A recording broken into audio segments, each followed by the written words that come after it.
با پیشنهاد جماعت دهاتی به نام میرزاعلی وایس و دستگیری اویلای ولیف بخشیده به روز مادر در دهه به نام حامد برات جمع آمد ایدانه برگزار کرده شد.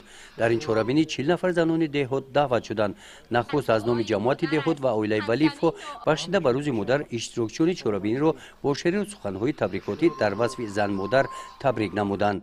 همیشه من با دعایت سلامت ای مادر حیاتم افتخارم.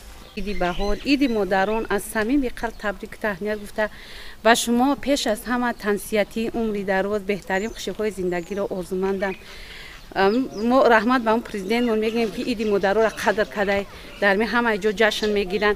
رحمت به می تشکیل کننده که با در می تشکیل که مادران را امی خیلی سرجم که پروردگار عید با دولت زیاد کنه، عید با دست درازش بده پروردگار همه تا باز یک مرتبه تبریک میگیم. زن به دنیا بهترینی بهتر است. زن به دنیا همچون نوری اختر است. زن نباشد نیست روشنایی عمر. زن بزرگ است چون که زن هم مادر است. ما چی قدر سخن گوییم برای مادران این کم است.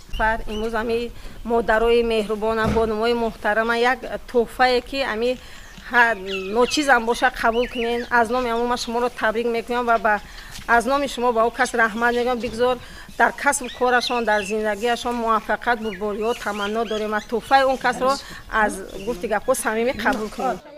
سپس با پیشنهاد جماعت دهات از نام اویلای ولیف بخشیده به روز مادر به همه زنان اشتراکچیان این چهاربینی تحفه های مالی تقدیم کرده شدند. رحمت به همین مرد سخاوتمند خدا پروردگار زیاده کنه همین بودای وقتی سر بلند بشه. شما دست شما هم در نظر که کیبانی بهترین جماعت در خدای مهنت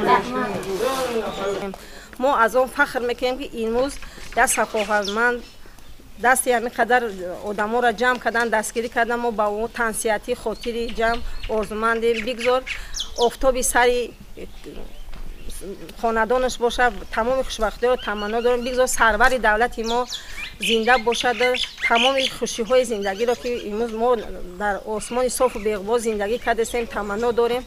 بگذار بهارتون همیشه سرسبز و خرم باشد. همه شما به این درگاه خوش آمدین میگویم. در این روز در ادامه چهاربینی بخشیده به روز مادر برای مادران دسترخوان ایدانه آراسته کرده شد. رئیس جماعت دهاتی به نام میرزاعلی وایسف در این محیط در شخصیت این مادران همه مادران دهات را بخشیده به روز مادر تبریک گفت. بگذار هیچ وقت دست کم روزی غم نبینید.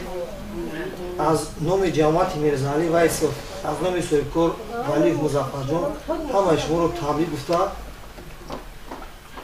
همین تبریکی ما رو برای از نام جماعت یک چیز پیش احسان رو قید کردنیه که امروز عید مادران است. همین میگه که بیش زیر کدوم مادران است. همه شما رو یک بار دیگه تبریک میکنیم. خوش آمدید.